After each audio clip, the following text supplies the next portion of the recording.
Think back to when you were first hired. Think about all the bright ideas you had. You were gonna change the world, right? You were excited about meeting all your new students and making new relationships with them. You were excited about making new relationships with your fellow coworkers, right? Incidentally, when I was hired at Torrance Creek, I was the only male in a building of 53 females. To which my single male friends were all like, that's amazing. My female friends were like, you have no idea what you're walking into.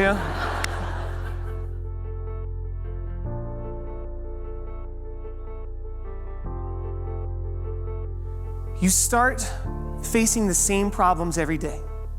You start feeling the same frustrations every day. You start going through that same routine every day. You know what I'm talking about.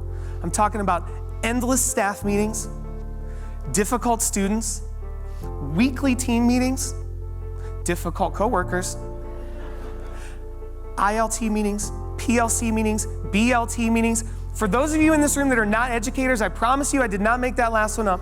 We have so many acronyms in education that we've begun naming our meetings after sandwiches.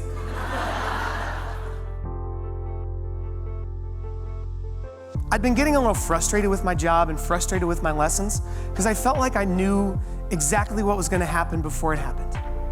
I could tell you exactly what question was going to be asked at exactly what point in the lesson. It was basically the teaching equivalent of singing the same songs to the same people in the same order at the same place every night. That's a horrible concert and that's a horrible job. So here's what I did. At the beginning of the year, before I started, I looked back through my daily planners. I keep very detailed records of what I teach every class every day. And I started flipping through. And you know what I saw? I saw wasted days. I saw days that I had an opportunity to make a difference that I did not take. Instead, I just kept teaching the same way I always had.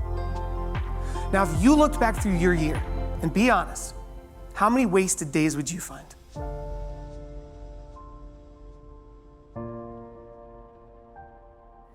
I have very consistent expectations in my class from day 1 to day 180 to never let good enough be good enough. In a second here, I'm gonna ask you to stand up. If you feel physically comfortable or physically able to do so, would you please stand up?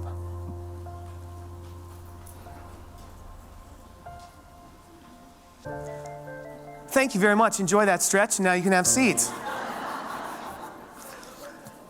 Now I'm gonna ask you to do it again, all right? But this time, stick with me. This time, I'm gonna just ask you to do it better. Can you please stand up? That was a lot better. Thank you very much. Please have a seat.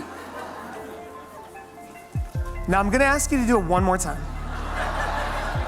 But this time, when you stand up, I want you to stand up like you are on your first job interview. And the only way that your principal is gonna know how amazing you're gonna be at this job is by how well you stand right now. Would you please stand up? That's what I'm talking about. You can have a seat. Seriously, this is what I'm talking about. Look, standing, singing, reading, math, whatever it is you teach, if we expect it from them, they better be getting it from us.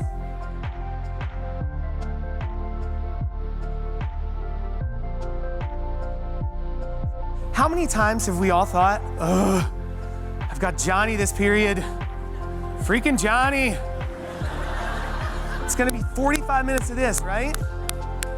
Change up the battlefield. Move something around. Do something different. Use the element of surprise. When your kids walk in the room, they should be dying to know, what are we gonna learn today? What's that thing over there? Why are we sitting here instead of where we always sit?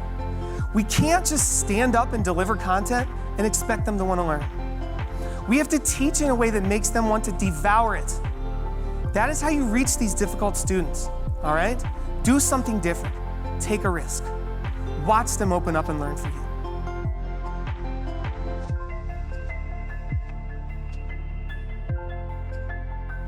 If you were raised in a household that believes that interracial marriage is a normal, everyday, acceptable, okay thing, then you don't use that adjective.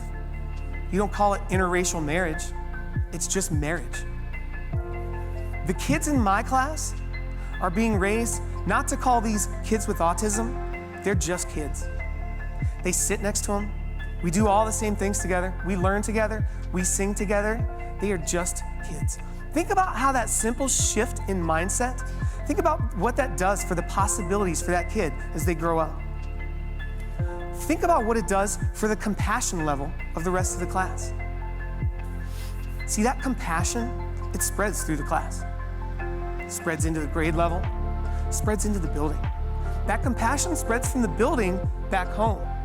Spreads from the home into the community. From the community to the city, from the city to the state. It spreads from the state to the country, from the country to the world. Where's that teacher who wanted to change the world? This is your opportunity. It is staring you in the face. Are you gonna find a solution or are you gonna find an excuse?